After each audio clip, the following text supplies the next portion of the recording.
안녕하십니까. 우리 고수 강의를 시작합니다. 오늘은 우리 몸의 자율신경계가 면역을 높인다라는 주제를 가지고 살펴보기로 합니다. 구독과 알림 설정 해주시고 좋아요는 그때그때 영상 보실 때마다 눌러주시면 큰 힘이 되겠습니다. 우선 이 그림을 펴놓고 설명을 귀로 들으시기 바랍니다. 우리의 몸은 그 긴장 또는 이완으로 균형을 찾아야 해요. 한쪽에서 긴장을 하면은 다른 쪽에서는 또 이완을 시켜서 그 두 가지가 어느 한쪽으로만 치우치지 않도록 중간 평형을 잡아주는 그 균형을 찾는다 이것입니다. 자율신경계는 두뇌의 지시를 받지 않고 인체의 항상성이라고 해서 호메오시스타스 이렇게 말하는데 항상 정상으로 유지한다. 이것이 신경계입니다. 외부 바이러스가 침투했을 때 면역세포가 활발히 활동하는 것도 항상성을 유지하기 위한 하나의 일환책입니다. 그래서 항상성을 극대화하면 면역력도 함께 증가하게 됩니다. 반대로 말하면 항상성이 무너질 때, 즉 자율신경계의 균형이 깨졌을 때 면역력은 자동적으로 감소가 됩니다. 그리고 자율신경계는 또 크게 두 가지로 구분이 됩니다. 교감신경과 부교감신경인데 이것들의 활동을 좀 더 자세히 들여다보기로 합니다. 교감신경은 쉽게 말하면 위급한 상황에 대처하는 신경입니다. 교감신경은 놀랄만한 상황이 생겼거나 긴장 상태일 때 몸은 어떻게 반응하는가요? 심장박동이 먼저 빨라지죠. 그리고 혈압과 호흡이 증가합니다. 그리고 부교감신경은 반대로 편안한 상태일 때 활성화가 됩니다. 잠자거나 쉴 때 인체는 근육으로 많은 양의 혈액을 보내는데 이렇게 하면 근육에 쌓인 피로도 풀리고 위장과는 소화를 촉진해 혈압이나 심장박동수가 안정되는 등 몸을 전체적으로 이완시켜주는 것이 부교감신경입니다. 그러니까 잘 보세요. 자율신경은 교감과 부교감 두 가지로 나눠지는데 교감신경이 하는 거를 부교감신경이 그 교감신경이 긴장시킨다. 그러면 부교감신경은 이완을 시키고 이렇게 해서 두 가지가 우리 몸의 항상성을 유지하도록 해준다는 겁니다. 그런데 여기에 호르몬 작용도 눈여겨볼 필요가 있습니다. 교감신경이 우세한 환경일 때에는 신경 말단에서 아드레날린을 분비합니다. 이 과정으로 우리 몸은 세균을 없애는 과립구가 늘어날 수가 있습니다. 반대로 부교감신경이 우세할 때는 아세틸콜린이라는 호르몬이 분비되어 림프구가 증가합니다. 이 두 신경이 균형을 이루어야 결국 면역이 증가하고 건강이 유지가 되는 것입니다. 다시 말합니다. 교감신경이 우세하면은 아드레날린을 분비하고 부교감신경이 우세하면 아세틸콜린이라는 호르몬이 분비가 돼 가지고 균형을 잡아줍니다. 쉬운 예로 감기를 한번 떠올려 봅시다. 정상적인 몸은 감기 바이러스가 체내로 들어와 세포를 공격할 때 신경으로 면역이 떨어졌다는 신호를 보냅니다. 그러면 부교감신경이 활성화돼서 혈관을 확장하고 면역세포를 감염 부위로 보내서 자가 치유가 시작이 됩니다. 콧물, 재채기, 발열 등의 증상을 거친 뒤 몸이 충분히 이완이 되면 그때부터 우리는 몸이 다 나았다고 느낍니다. 이렇게 면역을 높이려고 세포들이 활동하는 전체 과정이 자율신경계의 역할인 것입니다. 자율신경계가 이렇게 면역을 높여주는 겁니다. 하지만 과립구와 림프구가 적절한 비율을 유지하지 못하면 오히려 면역력이 현저히 떨어집니다. 다음 설명하기 전에 이 그림을 먼저 봅시다. 스트레스에 따른 신체의 내부 반응입니다. 이때 스트레스를 받으면 교감신경이 우위가 되고 부교감신경이 하위가 되는 겁니다. 즉 교감신경이 활발해져요. 스트레스를 받으면은. 그러면 뇌에서는 뇌하수체라는 데에서 지시를 합니다. 부신피질 호르몬을 분비하라고. 그래서 이때 부신피질 자극 호르몬이 나옵니다. 그럼 부신은 뭐냐? 이 콩팥 두 개는 신이라고 그래요. 그 위에 이 완두콩처럼 씌워져 있는 두 개가 부신피질입니다. 이 부신피질을 자극하면 부신피질 피질과 수질에서는 각각 호르몬이 분비가 됩니다. 그리고 피질에서 나오는 게 이 코르티솔이에요. 코르티솔 호르몬이 이제 분비가 돼요. 뇌하수체가 분비하라고 명령을 하면은, 그러면은 이제 코르티솔이 분비가 되고 아드레날린이 분비가 됩니다. 이 두 가지 호르몬이 분비가 되는 거는 스트레스 받을 때마다 이렇게 분비가 돼요. 그러면 어떻게 되느냐? 혈관이 수축이 됩니다.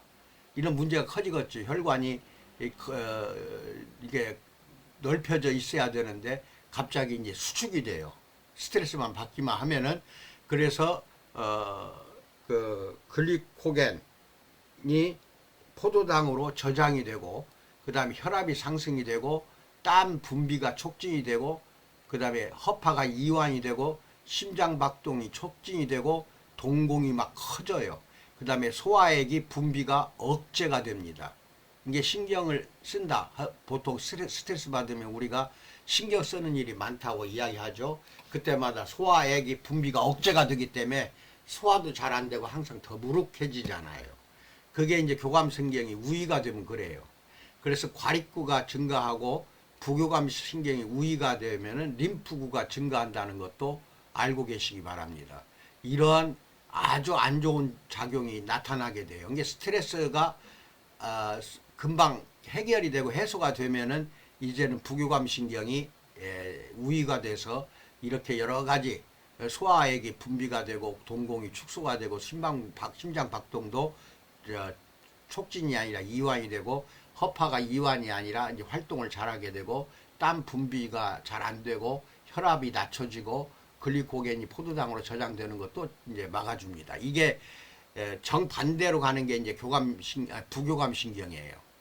그러니까 이 호르몬이 스트레스가 자극이 되면 될수록, 즉 만성 스트레스에 쌓이면은 이 전체의 우리 몸의 기관이 엉망이 된다, 이것입니다. 뇌가 스트레스를 예민하게 받는 거잖아요. 그럼 뇌하수체가 있어요. 뇌 속에. 그 뇌하수체가 자극을 시켜요.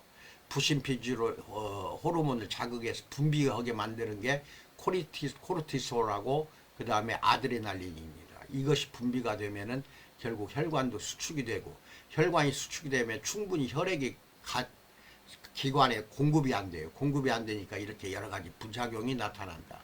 그럼 스트레스를 해결하려면 어떻게 하느냐? 가장 좋은 방법은 마음 상태를 평정으로 유지하는 것. 이것이 잡념을 없애고 스트레스를 빨리 잊어버리고 평정을 이루어야 되는데, 이렇게 마음가짐을 가진 상태에서 빨리 우리 지사나 샵에 가서 셀젤 전신에 바르고 한증을 하세요. 그러면 스트레스가 싹 날아가 버립니다. 온몸이 가벼워요. 가볍다는 것은 전체 기관이 활발히 이제 정상적으로 항상성을 유지하게 된다는 뜻입니다. 그러니까 해보세요. 엽소장부터 머리끝에서 발끝까지 셀젤 바르고 한증을 해보시라니까. 그러면 100이면 100명 전부가 다 몸이 날아갈 듯 가볍다고 이야기합니다. 그게 뭐예요? 몸에 있는 모든 안 좋은 노폐물, 찌꺼기, 발암물질, 중금속이 밖으로 빠져나오는 데다가 그 다음에 모든 교감신경을 말하자면 우위가 되지 않도록 잡아줍니다. 평형 상태를 유지해 주는 게 셀젤이에요. 그것을 잘 알고 상담하시기 바랍니다. 그 다음에 이 그림을 봅니다. 그림 보면서 제 이야기를 귀로 들으세요. 그래서 과립구와 림프구가 적절한 비율을 유지하지 못하면 오히려 면역력이 현저히 떨어집니다. 현저히 떨어지고, 가령 과립구가 너무 많으면 오히려 활성산소를 내뿜어서 몸속의 정상세포까지 공격해서 노화, 질병 등을 일으키는 겁니다. 림프구 역시 지나치게 많으면 이물질에 예민하게 반응을 해서 알레르기 질환에 생기게 됩니다. 면역세포는 대식세포가 5%, 과립구가 50에서 65%, 림프구가 35에서 41% 비율이 적절하다는 것을 항상 알고 계시기 바랍니다. 여기 보면 면역계의 자기 항원의 부적절한 반응에 대해서 알아보는데, 왼쪽 그림은 정상적인 겁니다.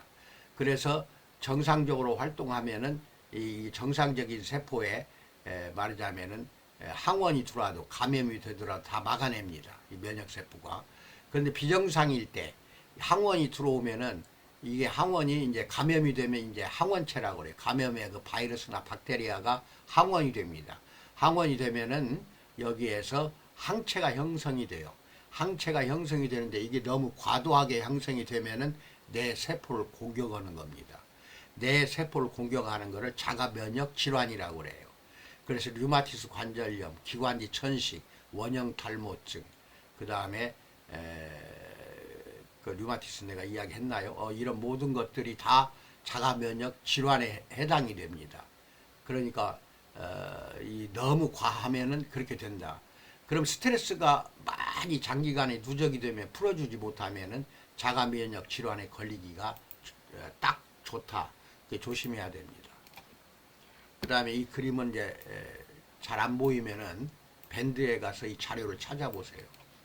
잘 안 보이네요. 잘 안 보이면 그렇게 하시고, 면역력은 20대를 정점으로 해서 30대부터 조금씩 떨어지다가 40, 50대 이후에는 위태로워집니다. 40, 40대부터는 면역력이 위태로워져요. 50대에 가서는 암 발병률이 갑자기 높아지는 것이 50대인데 이것은 노화의 영향으로서 면역력이 떨어지면 그래요. 암세포가 나타나지 않는다. 그러면 NK세포, T세포가 암세포를 공격하기 때문에 암이 나타나지 않아요. 하지만 50대 지나서부터는 갑자기 암에 많이 걸리게 됩니다. 면역력이 떨어져서 그래요. 그래서 교감신경과 부교감신경의 조화가 크게 무너지는 것이 이게 노화의 하나의 특징입니다. 하지만 인체 내 환경과 스트레스를 꾸준히 관리를 한다면 해부학적 연령 및 노화는 얼마든지 늦출 수가 있어요. 제가 늘 하는 이야기지만 셀젤 전신 한증을 자주 하면 할수록 잘 들으셔야 됩니다. 약 20년 이상은 젊어집니다. 반드시 젊어지게 만들어요. 70대에 셀젤로 주기적으로 한증을 해보세요. 그러면 50대가 된다는 것입니다. 그러니 얼마나 좋아요. 그래서 건강 상태가 좋지 못한 20, 30대도 물리적인 나이보다 면역계 관리가 더 중요해지는 것입니다. 그래서 이게 지금 뭔 그림이냐면 설명을 잠깐 합니다. 부교감 신경이 과도하게 우위를 차지하면 나타나는 현상이에요. 아까 앞서서 맨 처음에 교감 신경이 우위가 되면은 여러 가지 증세가 나타난다고 그랬죠. 근데 이제 거꾸로 부교감 신경이 우위가 되면은 어떠한 반응이 나타나느냐, 이것이 쭉 도표로 자세히 해 놨어요. 중요합니다. 그러니까 교감신경, 부교감신경 두 가지가 자율신경입니다. 자율신경은 우리 생각과 마음에 영향을 받아요. 생각만 잘못해도 잡념을 많이 갖는다든지 이렇게, 그 다음에 마음을 선량하게 쓰지 않는다 하면은 결국 악한 마음 상태를 간직한 사람들은 결국은 교감과 부교감 신경이 완전히 흐트러져 버립니다. 이게 두 가지를 자율신경이라고 해요. 스트레스도 거기에 들어가고 육체적인 피로를 풀지 않아도 이렇게 여기에 해당이 됩니다. 그때마다 셀젤로 주기적으로 한증하는 습관을 길들이는 것이 상당히 중요합니다. 셀젤은 알다시피 기름 한 방울 들어가질 않았어요.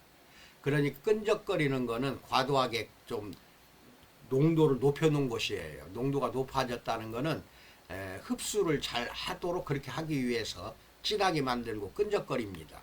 그러지만은 전신에 발림해서 마사지하는 과정에서 벌써 촉촉해지거든요. 땀 흘리고 나면 굉장히 촉촉해요. 이 샤워를 바로 하지 않고 닦아주기만 해도 그 다음날 샤워해도 괜찮아요. 그 정도로 좋은 것이 셀젤입니다. 이것을 즐겨서 사용할 수 있도록 습관화되는 것이 지사나 피부관리실 원장부터 습관화가 돼야 됩니다. 제가 하라는 대로 원장이나 지사장이 먼저 주 2, 3회는 반드시 해보세요. 전신 한증을 해보고 그 경험을 가지고 상담하는 것이 너무나도 소중합니다. 꼭 한증하세요. 전신 한증 안 하면은 20년 젊어지기 힘듭니다. 분명히 말했습니다. 여러분들을 젊게 만드는 겁니다.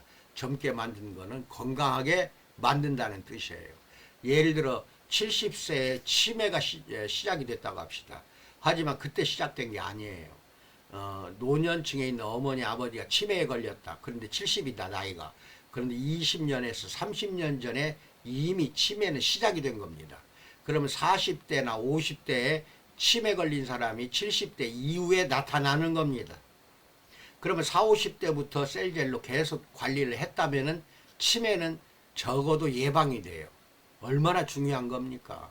그 다음 치매 걸린 사람도 계속 이렇게 치매 걸린 사람은 주 2, 3회 해갖고는 안 돼요. 날마다 셀젤로 한증을 시키세요. 부모님을 모시고 가서 가까운 지사나 샵에 찾아가서 치매 고객, 치매 어머니 아버지를 모시고 가서 그 날마다 한증을 하세요. 셀젤로. 그러면 3개월에서 한 6개월 정도 되면 정상으로 돌아갈 것입니다. 이 부분을 믿고 오늘부터는 열심히 예방과 이렇게 복원이죠. 원상복귀에 힘을 쓰는 샵이 되기를 진심으로 축원합니다. 건강하시고 항상 코로나 예방에 힘쓰시기 바랍니다. 밴드 아직도 가입하지 않은 사람은 저한테 신청을 하십시오. 문자를 보내세요. 저한테 카톡이나 문자를. 그러면 가입하도록 해드리겠습니다. 꼭 가입해서 오늘 또 이거 올려놓을 테니까 찾아보시기 바랍니다. 감사합니다.